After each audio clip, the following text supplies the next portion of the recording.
So, good morning mga ka-RP. May ayos na tayong Rusi Passion. Problema nito, hard starting. No? Sa kickstart, ilang kick bago mag-start. Pagod ka na. Sakit na ng paa mo bago mag-start. Tapos sa push-start, may issue rin. So, papakita ko sa inyo kung ano yung issue nito. Okay? Panoorin nyo ito para magkaroon ka ng idea. Para at least masolusyonan nyo rin yung problema nyo sa ganitong klaseng motor. So, mga ganitong klaseng motor, common na yung ganitong problema. Kailangan talaga i-troubleshoot na maigi. Tara, pakita ko sa inyo.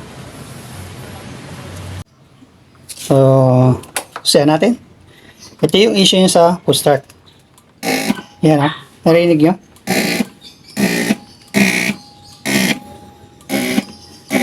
Ayan, ayaw mag-push start. So, ganyan, ayun ang issue niya sa push start.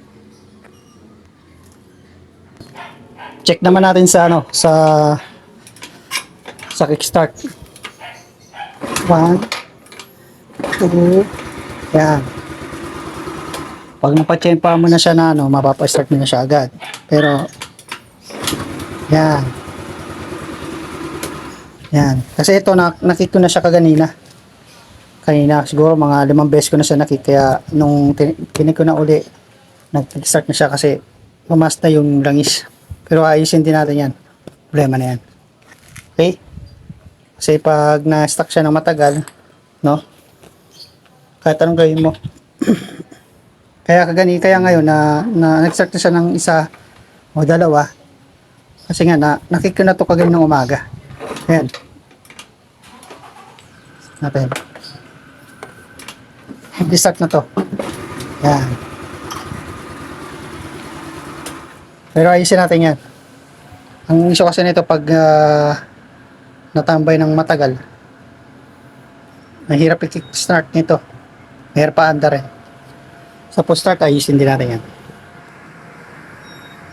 Panoorin nyo para magka-idea kayo mga paps.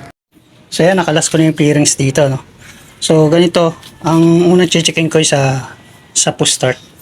Kasi common na issue talaga nito, itong starter motor. Yan. Ang pagkalas nito, kailangan nyo lang kalasin muna yung yung airbox. Ito. Kailangan nyo matanggal ito. Okay?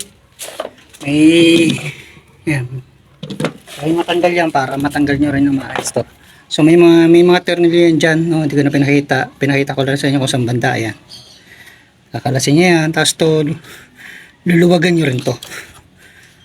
Ito 10 mm. Pero sa mga lumang Rusi Passion, 8 mm yan maternal dito. Yan. Okay? Ito 12 mm. So, kahit luwagan nyo lang yan. Tapos may ternilyo pa pala yun doon, 8 mm. Yan.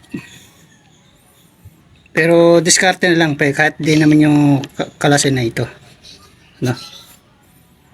Wait lang ha.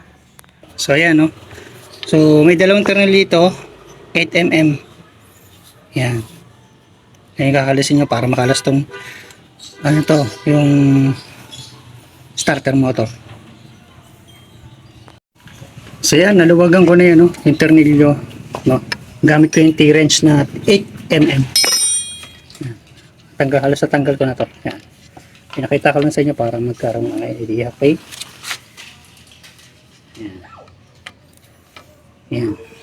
Tapos yan. Tapos alug-alugin nyo lang to. Alug-alugin nyo lang. Yan. Alug-alugin nyo lang yan. Yan. Matatanggal nyo na itong starter motor. Yan, tanggal na siya. So doon nyo siya ibanda ilalagay. Kasi may tatanggalin pa tayo dyan. Yan. So yan mga karpin. Kahit di nyo na pala tanggalin to. Kahit hindi nyo natanggalin to, yung dalawang ternilyo yan, ito lang gawin nyo. Yan, may clip dito. Yan, may clip yan. Yan, angat nyo lang to para lang maiyan nyo. Yan, okay na. Ito na siya. Kasi nakakapit yung pinaka-wire dun So yan. So ito naman yung kakalasin nyo, ternilyo dito. So yung mga ka-RP, naluwagan ko na to gamit yung Phillips screw. Gamit to. So kakamayin ko na yan. Tapos para hindi kayo mawala ng ternilyo, yung ternilyo, ikabit nyo dito. Okay, baba ko muna yung camera ha. So ayan mga Carfi, so yung ternilyo dito na galing dito, ilagay ko muna dito para hindi mawala. Kasi minsan nawawaglit natin, kaya ang ganitong technique ko pag nagkakalas ako ng, o nag-ayos ako ng motor. Okay, so yeah, tanggalan natin. Ito ay obvious na talaga ito ang problema. Yan, tumatagas na oh. Pero malalaman natin to pag binuksan natin tong starter motor. So yung mga Carpi, no? So may hirapan kayo pag ito gamit, no? Kailangan gumamit kayo ng proper tools katulad ito. Paktol na screw. Yan, gaganyan nyo. Tapos kakalsuhan nyo ng pangano, itong ginagamit ko. Yan, kakalsuhan, lalagay nyo yan. Yan. Tapos pupukukin nyo ito. Ang martilyo. Ito. Yan.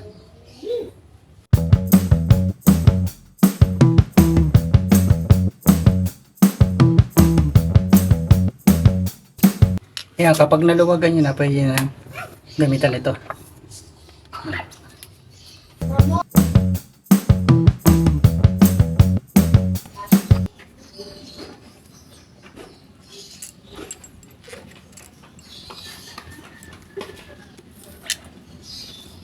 Grabe oh.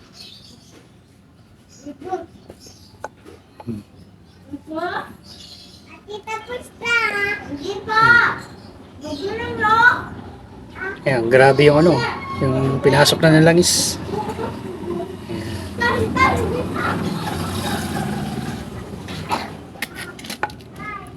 Kaya ayaw na mag-pull start. So ayun mga Carfi, nakikita ko dito sa starter motor na to ay kaya pang paganahin to. Kasi buo pa yung ano, yung kanyang carbon brush, makapal pa. So maayos pa to. Kaya lang dito nag-start kasi napuno na siya ng langis, napasok ng langis. Kaya pinasok ng langis yan kasi yung oil seal yan dito. Yung oil seal yan kasi dito, yung oil seal sa loob yan. Hindi na maaaring lumuwag na yung oil seal nito sa loob, kaya pinasok siya ng langis yung starter motor. Kaya ito ay may pag-asa pa to. Hindi niya kailangan bumili ng bagong starter motor or magpalit ng carbon brush. Lilinisan ko lang to, papakita ko sa inyo. Mapapa-start natin to. Okay, so ayan, babad muna natin sa may sabon para matanggal yung langis. So ayan, ito na yung ginagawa ko ganyan na Rossi Passion na hirap mag-start, may problema sa push start tsaka sa kick start. So sa kick start muna natin, malambot na siya, malambot na sa sipaan sa pa.